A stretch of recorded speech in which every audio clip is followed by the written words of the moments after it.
For the financial year 2022-23 यानी कि assessment year 23-24 की इनकम टैक्स रिटर्न फाइल होना शुरू हो गई है। और इस रिटर्न को फाइल करने से पहले कौन सी चीज़ों का आपको ध्यान रखना है। सबसे पहले जो टैक्स पेयर में कन्फ्यूज़न हो सकती है कुछ बातों को लेकर, सबसे पहले देखते हैं कि ड्यू डेट, कि इस इनकम टैक्स रिटर्न को फाइल करने की ड्यू डेट क्या है। तो अगर तो आप सैलरीड पर्सन हैं तो आपके लिए जो है ड्यू डेट है इसकी 31 जुलाई 2023। और अगर आप जो है बिजनेस और प्रोफेशन में हैं और अगर आपका ऑडिट केस नहीं रिक्वायर्ड है तब आपके लिए भी जो ड्यू डेट है 31 जुलाई ही है। और अगर आपकी बुक्स ऑफ अकाउंट्स का ऑडिट रिक्वायर्ड है तो आपके लिए जो ड्यू डेट है वो 31 अक्टूबर 2023 है। दूसरी बात यह है कि अब कौन से असेसमेंट ईयर और फाइनेंशियल ईयर की रिटर्न जानी है। तो अभी जो है फाइनेंशियल ईयर 2022-23 और असेसमेंट ईयर 2023-24 की रिटर्न जाएगी। लेट फीस क्या होगी? अगर तो आप 31 जुलाई से पहले अपनी आईटीआर फाइल कर लेते हो तो आपको कोई भी लेट फीस नहीं पे करनी। और अगर आप 31 जुलाई के बाद में अपनी आईटीआर फाइल करते हो, अगर आपकी जो आईटीआर है वो 5 लाख से नीचे है तो आपको लेट फीस पे करनी पड़ेगी 1000 रुपये। और अगर आपकी जो है आईटीआर जो 5 लाख से ऊपर है तो आपको 5000 रुपये लेट फीस पे करने पड़ सकती है। आईटीआर फॉर्म कौन कौन से हैं तो रिटर्न भरने के लिए? तो रिटर्न भरने के लिए आईटीआर 1 से लेके आईटीआर 7 तक टोटल 7 फॉर्म है। और आपके लिए कौन सा फॉर्म एप्लीकेबल है ये आप इनकम टैक्स पोर्टल में जाएंगे तो वहाँ पे आपको हेल्प सेक्शन में आपकी इनकम के अनुसार आपको कौन सा फॉर्म एप्लीकेबल है वहाँ पे पता चल जाएगा। फिलहाल के लिए जैसे अगर आप सैलरीड पर्सन तो आपको आईटीआर 1 फाइल करना है।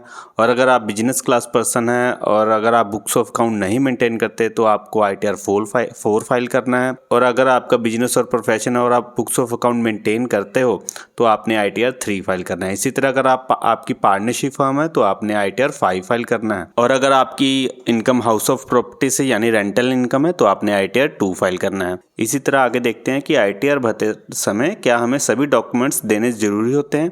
तो इसका जवाब है नहीं, आपको जो है अपने डॉक्यूमेंट के हिसाब से अपनी आईटीआर फाइल करनी होती है। और अगर वो फाइल आपकी आईटीआर प्रोसेसिंग के टाइम अगर असेसिंग ऑफिसर चाहे तो आपसे डॉक्यूमेंट की मांग कर सकता है तो उस समय जो है आपको वो डॉक्यूमेंट वहाँ पे प्रोड्यूस करने पड़ते हैं। और वैसे इनिशियली आपको रिटर्न फाइलिंग के समय कोई भी डॉक्यूमेंट साथ में सबमिट नहीं करना होता है। सैलरीड पर्सन के लिए क्वेश्चन है कि फॉर्म 16 के बिना क्या हम अपनी आईटीआर फाइल कर सकते हैं। तो आप अपनी आईटीआर फॉर्म 16 के बिना फाइल कर सकते हो अगर आपको सारी अपनी डिटेल्स पता है आपकी सैलरी की, क्या आपको सैलरी मिली है और कितने अलाउंसेस है, क्या पर्क है और क्या आपका टीडीएस कटा है।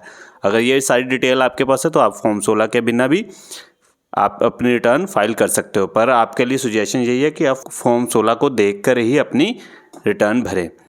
इसी तरह अगर आप कोई डिडक्शंस क्लेम करते हो अपनी आईटीआर में, जैसे कि आपने 80C में लाइफ इंश्योरेंस की डिडक्शन क्लेम की या ट्यूशन्स फ़ी की डिडक्शन क्लेम की, अपने बच्चों की स्कूल की फ़ीस की, या फिर आपने कोई टर्म इंश्योरेंस की डिडक्शन क्लेम की या कोई मेडिकल इंश्योरेंस की डिडक्शन क्लेम की, या आपने कोई पीपीएफ या एनएससी केवीपी में इन्वेस्टमेंट की थी उसकी डिडक्शन आपने क्लेम की, तो ये सभी डॉक्यूमेंट भी आपको रिटर्न भरने के समय वहाँ पे सबमिट नहीं करने होते हैं।